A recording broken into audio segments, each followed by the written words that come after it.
ఇక డీటెయిల్స్ చూస్తే ఎన్టీఆర్ జిల్లా జగ్గైపేట మండలం బూదవాడ గ్రామంలోని అల్ట్రాటెక్ సిమెంట్ కంపెనీ కర్మాగారంలో బాయిలర్ పేలి 20 మందికి తీవ్ర గాయాలైన ఘటనపై ముఖ్యమంత్రి చంద్రబాబు నాయుడు ఆరా తీశారు. దీంతో తక్షణం బాధితులకు అండగా నిలవాలని సీఎం చంద్రబాబు అధికారులకు ఆదేశాలు జారీ చేశారు. బాధితులకు మెరుగైన వైద్యం అందించేలా చర్యలు చేపట్టాలని ఆదేశించారు. క్షతగాత్రులకు అందుతున్న వైద్యం వివరాలను సీఎంఓ సిబ్బందితో మాట్లాడి తెలుసుకున్నారు. ప్రాణాపాయ స్థితిలో ఉన్న వారిని అన్ని సదుపాయాలు ఉన్న ఆసుపత్రులకు తరలించాలని సూచించారు. ఘటనలకు గల కారణాలపై సమగ్ర నివేదిక ఇవ్వడంతో పాటు బాధ్యులపై చర్యలు తీసుకోవాలని ఆదేశించారు. బాధిత కుటుంబాలకు కంపెనీ నుంచి పరిహారం అందేలా చూడటంతో పాటు ప్రభుత్వం నుంచి సహాయం చేస్తామని సీఎం చంద్రబాబు హామీ ఇచ్చారు.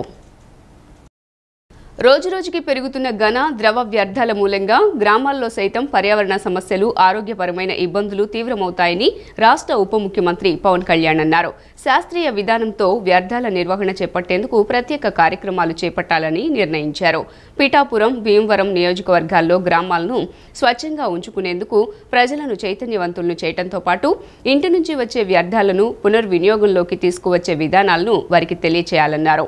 పర్యావరణంపై మక్కువ ఉన్న వారిని ఎకో వారియర్స్ గా ఎంపిక చేసుకుని ఈ కార్యక్రమంలో భాగస్వాములను చేయాలని సూచించారు.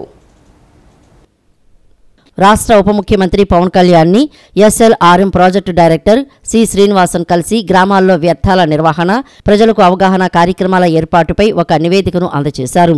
ఇందుకు అనుగుణంగా స్థానిక సంస్థలతో కలిసి స్వచ్ఛంద సంస్థలు, ప్రజలు పనిచేసే విధంగా ఒక కార్యాచరణ రూపొందించాలని పంచాయతీరాజ్, గ్రామీణాభివృద్ధి శాఖల అధికారులకు, స్వచ్ఛంద కార్పొరేషన్ అధికారులకు పవన్ కళ్యాణ్ దిశానిర్దేశం చేశారు. డంపింగ్ యార్డుల సమస్య నగరాలు, పట్టణాల్లోనే కాకుండా మేజర్ పంచాయతీల్లోనూ తలెత్తుతున్న విషయం ఇప్పటికే తన దృష్టికి వచ్చిందని పవన్ కళ్యాణ్ తెలిపారు. భీమవరం పట్టణానికి సంబంధించిన డంపింగ్ యార్డు సమస్య తీవ్రతను స్వయంగా చూసిన విషయాన్ని ఈ సందర్భంగా గుర్తు చేసుకున్నారు. అక్కడి అనారోగ్యకర పరిస్థితుల వల్ల పరిసర గ్రామాల వారు ఇబ్బందులు పడుతున్నారని, వ్యర్థాల నిర్వహణ, డంపింగ్ యార్డుల విషయంలో పంచాయతీరాజ్, పురపాలక శాఖలు సమన్వయంతో పనిచేయాలని స్పష్టం చేశారు. జలవనరులైన నదీ పరివాహక ప్రాంతాలు, కాలువలు, చెరువుల వెంబడి చెత్త వేసే విధానాలను ఆపివేయాలన్నారు. కాలుష్య నియంత్రణ మండలి సమావేశంలో అధికారులు ఈ విషయాన్ని ప్రస్తావించారని, జల కాలుష్యం ఏర్పడుతున్నందున జలవనరుల నదులు, కాలువలు, చెరువుల గట్లను చెత్త వేసే కేంద్రాలుగా మార్చవద్దని, అదేవిధంగా ప్రజలు, వాణిజ్య సంస్థల వాళ్లు అక్కడ వ్యర్థాలు వేయకుండా తగు ఏర్పాట్లు చేయాలని పేర్కొన్నారు. ఈ అంశంపై ప్రత్యేకంగా చర్చించాలని పంచాయతీరాజ్, ఆర్డబ్ల్యూఎస్ అధికారులకు తెలిపారు. అనకాపల్లి జిల్లా రాంబిల్లి మండలంలో ఓ మైనర్ బాలికను హత్య చేసిన నిందితుడిని పట్టుకుని తగిన శిక్ష పడేలా చూస్తామని రాష్ట్ర హోంశాఖ మంత్రి వంగలపూడి అనిత తెలిపారు.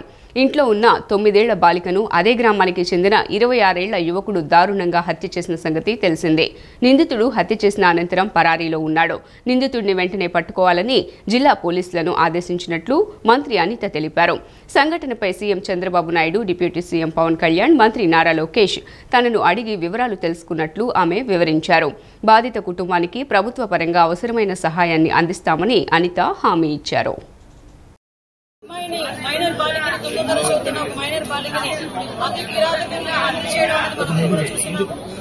అక్కడ ఆల్రెడీ టీమ్స్ కూడా దాని మీద వేస్తున్నాము. మాట్లాడి పొజిషన్ ఏంటని కూడా కనుక్కోవడం జరిగింది. విషయం ఏంటంటే ఏదైతే ఒక అమ్మాయి ఇంతకుముందు ఆ అమ్మాయిని ఇబ్బంది పెట్టి పోక్సో చట్టం ద్వారా అబ్బాయి జైలు కూడా వెళ్ళాడు. మొన్న రిమాండ్ కూడా పంపించాడు. మొన్న రీసెంట్ గా ఒక 10 రోజులు 15 రోజుల క్రితం అతను జైలు నుంచి బెయిల్ మీద బయటకు వచ్చాడు. వచ్చిన తర్వాత అమ్మాయిని హత్య చేయడం జరిగింది. దానికి సంబంధించి ఇంచుమించుగా 18 పేజీల వాంగ్మూలం గురించి వాంగ్మూలం ఒక లెటర్ కూడా పెట్టున్నాడు. అక్కడ అతనైతే ఇప్పుడు మనకి పరారులో ఉన్నాడు. ఎట్టి పరిస్థితుల్లోని కూడా పోలీస్ డిపార్ట్మెంట్ అంతా కూడా సుమారుగా 8-9 బృందాలు కూడా ఏర్పాటు చేయడం జరిగింది. అన్ని బృందాలు కూడా ఈ రోజు అతనికి పట్టుకోవడానికి ప్రయత్నం కాదు, ఎట్టి పరిస్థితులు పట్టుకుని తీరుతాయి. ఎందుకంటే ఎవరు చట్టం ముందు ఎవరు కూడా తప్పించుకునే పరిస్థితి లేదు. 2-3 నెలల వ్యవధిలో ప్రజా అవసరాలకు దాదాపు 1 కోటి టన్నుల ఇసుకను అందుబాటులో ఉంచుతామని రాష్ట్ర గనులు, ఎక్సైజ్ శాఖ మంత్రి కొల్లు రవీంద్ర తెలిపారు. ఉచిత ఇసుక విధానానికి సంబంధించిన విధి విధానాలను ప్రభుత్వం ఖరారు చేసిందన్నారు. ఈ అంశాలపై అధికారులకు ఇప్పటికే దిశానిర్దేశం చేసినట్లు తెలిపారు. ముఖ్యమంత్రి చంద్రబాబు సూచనలకు అనుగుణంగా నిల్వ ఉన్న ఇసుకను 2-3 రోజుల్లో అందుబాటులోకి తీసుకువచ్చేలా చర్యలు తీసుకుంటామన్నారు. మచిలీపట్నంలో కూటమి నాయకులతో నిర్వహించిన సమావేశంలో రాష్ట్ర గనులు, ఎక్సైజ్ శాఖ మంత్రి కొల్లు రవీంద్ర మాట్లాడారు. ప్రజలకు ఏ రీచ్లో ఇసుక కావాలనుకుంటే అక్కడి నుంచే కేవలం సీనరైజ్ లోడింగ్ ఛార్జీలు చెల్లించి రవాణా చేసుకోవచ్చన్నారు. ఆన్లైన్లో బుక్ చేసుకోవాల్సిన అవసరం లేదని నేరుగా రీచ్లకు వెళ్లి ఇసుక తెచ్చుకోవచ్చన్నారు. ఇసుక రూపేణా ప్రభుత్వం ఒక్క పైసా కూడా వసూలు చేయటం లేదని స్పష్టం చేశారు. ప్రస్తుతం 120 స్టాక్ పాయింట్లలో 43 లక్షల టన్నుల ఇసుక నిల్వ ఉన్నట్లు అధికారులు గుర్తించారన్నారు. అవసరం మేరకు నదుల్లో సిల్స్ కూడా ఉపయోగించుకునే వెసులుబాటు ఉందన్నారు. ముఖ్యమంత్రి చంద్రబాబు సూచనలకు అనుగుణంగా నిల్వ ఉన్న ఇసుకను 2-3 రోజుల్లో అందుబాటులోకి తీసుకువచ్చేలా చర్యలు తీసుకుంటామన్నారు. పొల్యూషన్ కంట్రోల్ బోర్డుకు చెందిన ఫైళ్లు, హార్డ్ డిస్కులు దహనం చేసిన ఘటనపై దర్యాప్తు కొనసాగుతోందని మంత్రి తెలిపారు. ఈ అంశంలో అధికారులు, పాలకుల తప్పిదాలు ఉన్నట్లు గుర్తించామని, దర్యాప్తు పూర్తయ్యాక బాధ్యులపై తీవ్రమైన చర్యలు ఉంటాయని అన్నారు. 120 స్టాక్ పాయింట్స్ ని వాళ్ళు ఐడెంటిఫై చేయడం. 120 స్టాక్ పాయింట్స్ లో ఇవాళ శాండ్ అవైలబుల్ ఉంది. అక్కడ ఉన్నటువంటి పరిస్థితులు బట్టి అది అక్కడ ఉన్నటువంటి ఏడీలు, డీడీలు దాన్ని ఎస్టిమేట్ చేయడం జరిగింది. ఎంత ఉంది అనేది దాన్ని ఇమ్మీడియట్ గా రేపటి నుంచి లేకపోతే ఎల్లుండి నుంచో దాన్ని ముఖ్యమంత్రి గారి ఆదేశానుసారం రిలీజ్ చేయడం జరుగుతుంది. ఉచితంగా ఇసుక వాళ్ళు ఎక్కడ కావాలంటే అక్కడికి వెళ్ళి వాళ్ళు ఏ వెహికల్లో తెచ్చుకుంటే ఆ వెహికల్లో అక్కడ నమోదు చేసుకుని అక్కడ సీనరైజ్ కట్టుకుని లోడింగ్ ఛార్జ్ కట్టుకుని డైరెక్ట్గా వాళ్ళు శాండ్ తెచ్చుకుని పని చేసుకోవచ్చు. గత ప్రభుత్వంలో అయితే ఆన్లైన్లో కట్టాలి, వాడు ఎప్పుడు పిలుస్తాడో తెలీదు. సైట్ ఏమో ఉడికి అలా చిటుకుమని ఆన్ అయినది చిటుకుమని ఎగిరిపోయేది. ఈ బ్లాక్ మార్కెట్లో ఎత్తుకోవాల్సినటువంటి పరిస్థితి వచ్చేది. 475 రూపాయలు టన్ ఇసుక 470 రూపాయలు కొనుక్కోవాల్సి వచ్చిన పరిస్థితి వచ్చేది. మరి ట్రాన్స్పోర్టేషన్ అన్నీ ఎక్స్ట్రా. కానీ ఇవాళ ఒక్క పైసా కూడా ప్రభుత్వం వసూలు చేయకుండా ఫ్రీగా శాండ్ ఇస్తా ఉంది. కన్స్ట్రక్షన్ ఇవాళ చాలా వేగవంతంగా పరిగెత్తడానికి చాలా అవకాశాలు ఉన్నాయి. ఇది చాలా శుభపరిణామం అని కూడా తెలియజేసుకుంటూ ఎన్టీఆర్ జిల్లా జగ్గైపేట మండలం బూదవాడలోని అల్ట్రాటెక్ సిమెంట్ ఫ్యాక్టరీలో జరిగిన ప్రమాదంలో గాయపడిన వారికి మెరుగైన వైద్యం అందించేందుకు చర్యలు తీసుకున్నట్లు కలెక్టర్ జి సృజన తెలియజేశారు. ప్రత్యేక వైద్య బృందాలు ఇందుకోసం కృషి చేస్తున్నట్లు తెలిపారు. ఎన్టీఆర్ జిల్లా జగ్గయ్యపేట మండలం బుధవాడలోని అల్ట్రాటెక్ సిమెంట్ ఫ్యాక్టరీలో జరిగిన ప్రమాదంలో గాయపడి తాడేపల్లి మణిపాల్ ఆసుపత్రి, గొల్లపూడి ఆంధ్ర హాస్పిటల్లో చికిత్స పొందుతున్న క్షతగాత్రులను కలెక్టర్ సృజన నిన్న పరామర్శించారు. ఆసుపత్రిలో అందుతున్న వైద్య సేవలను పరిశీలించారు. ఆంధ్ర హాస్పిటల్లో 8 మంది, మణిపాల్ ఆసుపత్రిలో 8 మంది చికిత్స పొందుతున్నారని, 16 మందిలో 5గురి పరిస్థితి ఆందోళనకరంగా ఉందన్నారు. ప్రత్యేక వైద్య బృందాలతో మెరుగైన వైద్యం అందించేందుకు చర్యలు తీసుకోవాలని వైద్య ఆరోగ్య శాఖ అధికారులు ఆదేశించారు. ప్రమాదంలో గాయపడిన వారి బంధువులతోనూ మాట్లాడారు. బాధిత కుటుంబాలను అన్ని విధాలా ఆదుకోవడం జరుగుతుందని భరోసా కల్పించారు.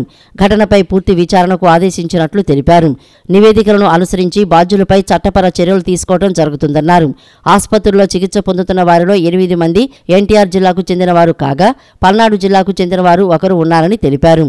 5గురు ఉత్తరప్రదేశ్కు చెందిన వారు కాగా, ఒకరు జార్ఖండ్, మరొకరు బీహార్కు చెందిన వారు ఉన్నట్లు వివరించారు. రాష్ట్రంలో దర్జీలు ఎదుర్కొంటున్న సమస్యలను ముఖ్యమంత్రి చంద్రబాబు దృష్టికి తీసుకువెళ్లి పరిష్కరించేలా కృషి చేస్తానని తూర్పు నియోజకవర్గ ఎమ్మెల్యే గద్దె రామ్మోహన్ రావు అన్నారు. దర్జీల సంక్షేమం కోసం ప్రత్యేకంగా ఒక కార్పొరేషన్ను ఏర్పాటు చేసే విషయాన్ని ముఖ్యమంత్రితో మాట్లాడతానని తెలిపారు. గతంలో టీడీపీ అధికారంలో ఉన్నప్పుడు దర్జీల సంక్షేమానికి ఎంతో కృషి చేశామని గుర్తు చేశారు. గాంధీనగర్లోని ప్రెస్ క్లబ్లో టైలర్స్ అసోసియేషన్ ఆత్మీయ సమావేశాన్ని నిన్న నిర్వహించారు. ఈ కార్యక్రమానికి తూర్పు నియోజకవర్గ ఎమ్మెల్యే గద్దె రామ్మోహన్ ముఖ్య అతిథిగా విచ్చేసి మాట్లాడారు.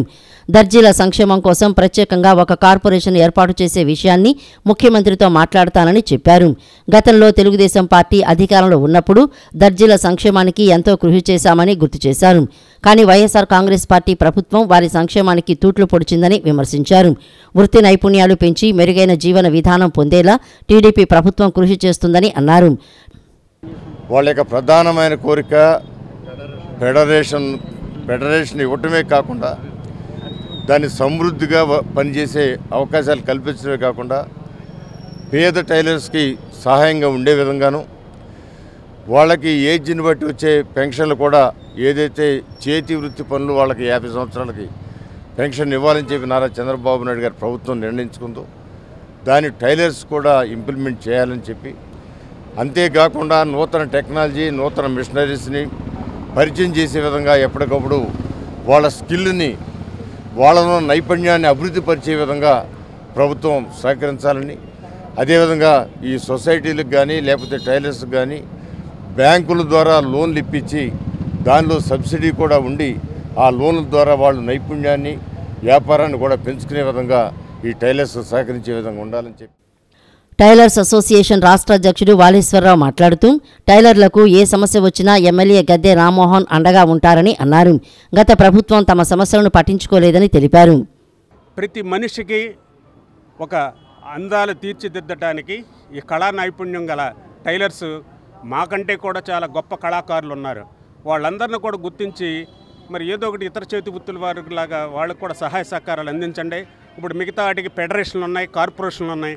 అలాగే టైలర్స్ కార్పొరేషన్ అనేది ఏర్పాటు చేస్తే ఒక ఫెడరేషన్ ఇంప్లిమెంట్ చేస్తే వాటితో పాటు అన్నీ ఇదవుతాయనే ఉద్దేశంతో మరి మా సెంట్రల్ ఎమ్మెల్యే గారు బోండా ఉమా గారికి కూడా విన్నవించాం. ఆయన తప్పకుండా ఈరోజు వస్తానన్నారు. వారు కూడా మా యొక్క సమస్యల్ని అతి త్వరలో తీర్చిదిద్దుతామని ఆయన చెప్పడం జరిగింది.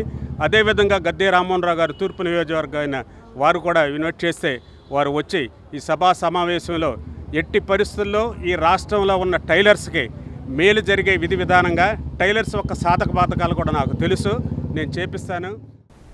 ఎన్టీఆర్ జిల్లా చిల్లకల్లు పోలీస్ స్టేషన్ పరిధిలో బూదవాడ గ్రామంలో అల్ట్రాటెక్ సిమెంట్ కంపెనీలో జరిగిన ఘటనలో గాయపడిన మణిపాల్ హాస్పిటల్, గొల్లపూడి హాస్పిటల్లో చికిత్స పొందుతున్న బాధితులను పోలీస్ కమిషనర్ పిహెచ్డి రామకృష్ణ పరామర్శించారు.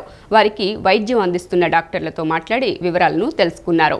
అనంతరం బాధితుల కుటుంబ సభ్యులతో మరియు బంధువులతో మాట్లాడుతూ గాయపడిన వారికి మెరుగైన చికిత్స అందుతుందని, వీలైనంత త్వరగా కోలుకునే అవకాశం ఉందని మరియు ఘటనపై న్యాయపరంగా చర్యలు తీసుకోవడం జరుగుతుందని తెలియజేశారు. అదేవిధంగా బాధిత కుటుంబ సభ్యులకు మరియు బంధువులకు హాస్పిటల్ సమీపంలోనే బస చేసేందుకు వీలుగా కనీస వస్తువులను కల్పించాలని మరియు వీటి గురించి అక్కడ ఉన్న జిల్లా కలెక్టర్లతో జగ్గైపేట ఎమ్మెల్యే శ్రీరామ్ రాజగోపాల్తో కమిషనర్ మాట్లాడారు.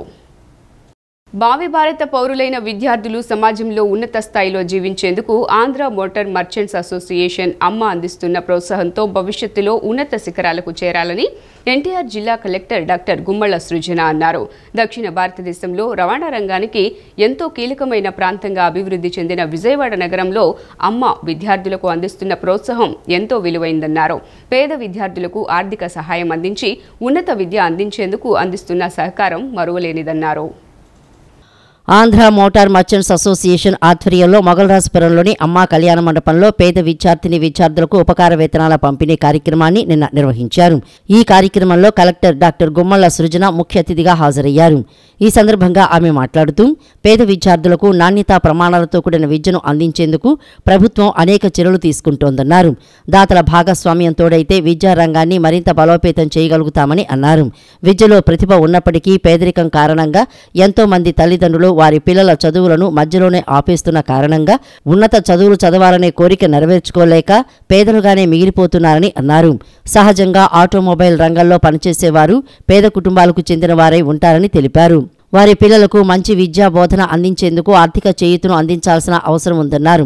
ఆంధ్ర మోటార్ మర్చెంట్స్ అసోసియేషన్ సభ్యులు ఆటోమొబైల్ రంగంలో పనిచేసే కుటుంబాల వారిని సొంత కుటుంబ సభ్యులుగా ఆదరించడం అభినందనీయమని అన్నారు. గత 25 సంవత్సరాలుగా క్రమం తప్పకుండా ప్రతి ఏటా విద్యార్థులకు ఉపకార వేతనాలను అందించడం మరికొంతమంది దాతలకు స్ఫూర్తిదాయకంగా నిలుస్తుందని పేర్కొన్నారు. ఈ ఏడాది 418 మంది విద్యార్థులకు 16 లక్షల రూపాయల ఉపకార వేతనాలు, 2 లక్షల రూపాయలతో నోటు పుస్తకాలను పంపిణీ చేయడంతో పాటు 2 ఆసుపత్రుల ద్వారా వైద్య సేవలు అందించడం గొప్ప విషయమన్నారు. ఆంధ్ర మోటార్ మర్చెంట్స్ అసోసియేషన్ అధ్యక్షులు వడ్లమూడి వెంకటేశ్వరరావు మాట్లాడుతూ అమ్మ అసోసియేషన్ ద్వారా పలు సేవా కార్యక్రమాలను నిర్వహిస్తున్నామని అన్నారు. భవిష్యత్తులో మరిన్ని సేవా కార్యక్రమాలు నిర్వహిస్తామని తెలిపారు. Welcome back. ఇస్కాన్ ఆధ్వర్యంలో నిర్వహించిన జగన్నాథ కాలగైనస్ట్ అడిక్షన్ వాగ్దాన్ కార్యక్రమంలో doctor Varun cardiac sciences MD, consultant cardiothoracic and vascular surgeon doctor Guntur Varun, ఆసుపత్రి సిబ్బంది కూడా పాల్గొన్నారు. ఈ వాగ్దాన్ను వైద్య ఆరోగ్య శాఖ మంత్రి సత్యకుమార్ జెండా ఊపి ప్రారంభించారు. డాక్టర్ వరుణ్ కార్డియాక్ సైన్సెస్ వారు కాన్సెప్ట్ ఫర్ యాంటీ యాక్షన్ పేరిట చేపట్టిన సంతకాల సేకరణ కార్యక్రమంలో మంత్రి పాల్గొని బ్యానర్పై సంతకం చేశారు. యువత కూడా సంతకాలు చేశారు. మంత్రి సత్యకుమార్కు డాక్టర్ గుంటూరు వరుణ్ జ్ఞాపికను అందజేశారు. యువత, విద్యార్థులు డ్రగ్స్కు దూరంగా ఉండాలని మంత్రి సత్యకుమార్, డాక్టర్ గుంటూరు వరుణ్ తెలిపారు. డ్రగ్స్ వల్ల జీవితాలు నాశనమవటమే కాకుండా ఆరోగ్యం క్షీణిస్తుందని మరియు డ్రగ్స్ తీసుకునేవారు సంఘ విద్రోహ శక్తులుగా పరిగణించబడతారని తెలిపారు. ప్రతి ఒక్కరూ సామాజిక బాధ్యత వహించి మాదక ద్రవ్యాలను తరిమికొట్టాలని పిలుపునిచ్చారు. మాజీ ముఖ్యమంత్రి వైఎస్ రాజశేఖర రెడ్డి 75వ జయంతిని కాంగ్రెస్ పార్టీ ఆధ్వర్యంలో రేపు మంగళగిరి సీకే కన్వెన్షన్లో నిర్వహిస్తున్నట్లు సిపిడబ్ల్యూసి సభ్యుడు గిడుగు రుద్రరాజు తెలిపారు. కాంగ్రెస్ పార్టీకి రాజీవ్ గాంధీ, సోనియా గాంధీకి అత్యంత సన్నిహితుడు, నమ్మకస్తుడిగా వైఎస్ రాజశేఖర రెడ్డి ఉన్నారన్నారు. జిల్లా యువజన కాంగ్రెస్ ప్రధాన కార్యదర్శిగా తన రాజకీయ ప్రస్తావాన్ని ప్రారంభించి అంచెలంచుగా ఎదిగారని, 2 సార్లు ముఖ్యమంత్రిగా, ఒకసారి ప్రతిపక్ష నేతగా పనిచేశారన్నారు. నగరంలోని ఆంధ్రరత్న భవన్లో కాంగ్రెస్ పార్టీ కార్యనిర్వాహక అధ్యక్షుడు షేక్ మస్తాన్ వలీ, పార్టీ రాష్ట్ర నాయకులతో కలిసి సిపిడబ్ల్యూసి సభ్యుడు గిడుగు రుద్రరాజు నిన్న విలేకరుల సమావేశం నిర్వహించారు.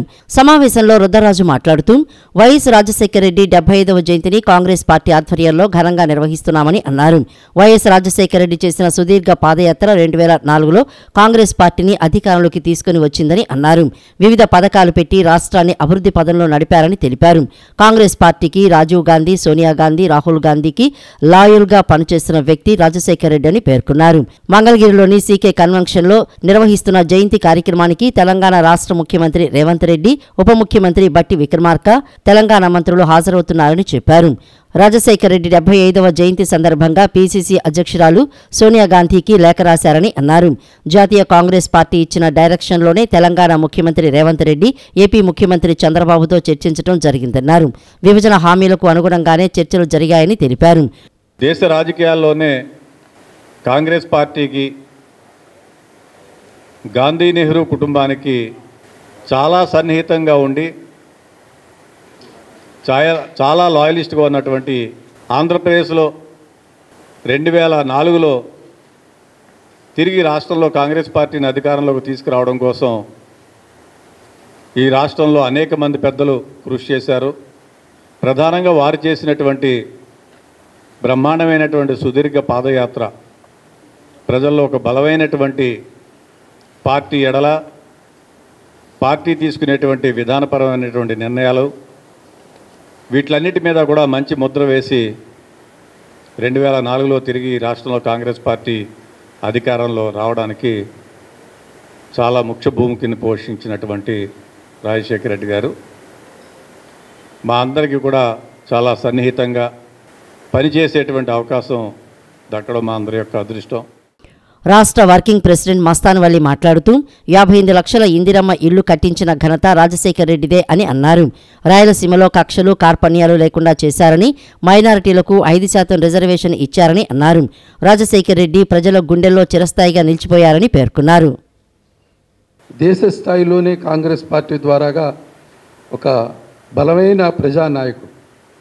ఆయన యొక్క కాలంలో సంక్షేమం, అభివృద్ధి 2 కళ్ళుగా ఉన్నటువంటి పరిస్థితి. ఒక ఇందరమ్మ ఇళ్ళే 58 లక్షల ఇళ్ళు కట్టించినటువంటి చరిత్ర. 58 లక్షల ఇందరమ్మ ఇళ్ళు కట్టించినటువంటి పరిస్థితి. పెద్దలు చెప్పినట్టుగా ఇందరమ్మ పాలన ఈ దేశానికి శ్రీరామ రక్ష. ఇందరమ్మ పాలన ఉంటే అభివృద్ధి, సంక్షేమం పరిగెత్తుతూ ఉంటుంది. రాజశేఖర రెడ్డి గారి పాలనతో మొదలై 2004 నుంచి 2009లో మరణించిన వరకు కూడా, అక్కడి నుంచి యూపీఏ ఉన్నంత వరకు కూడా ఈ రాష్ట్రం అభివృద్ధి మరి స్వర్ణయుగంగా నడుస్తూ ఉన్నటువంటి పరిస్థితి.